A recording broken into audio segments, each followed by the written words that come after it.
Hello ladies and gentlemen, Reginald Scott here with another Cycling Quick Tips video. Now as you can see on this old steel frame that I've got here, all the paint has been rubbed off on the top of this fork here. It was like this when I actually bought this frame, and the reason for that is that the cables in the past were rubbing against the paintwork like this over many years, and it basically just rubbed all the paint off.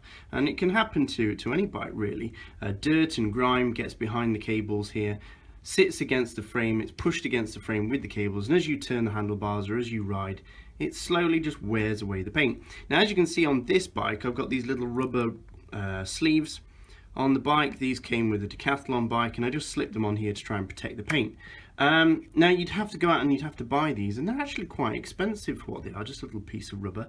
And there is a better solution, something lighter weight than this, a lot cheaper, and in my opinion actually a little bit better. So what do I do with my bike? Let's go take a look. So this is what I do with my bike. I just simply put a piece of electrical tape in the area where the cable is, and this cable, as you can see, the range of movement is from about here to about there. So that's the length of tape I've used, and this cable can rub up and down as much as it likes. It's not going to damage my paintwork, which is behind this piece of tape. It's just going to rub against the tape. This works surprisingly well actually. The tape is very resilient, it's electrical tape.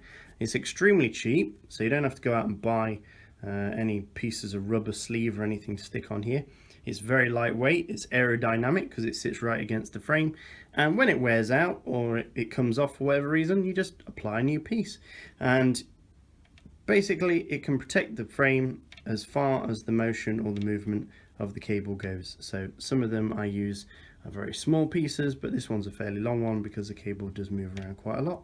And that's how I solve the problem. It's not particularly pretty, but it does the job, and it's very cheap. So there you go. Hope that was useful to you. Reginald Scott, signing out.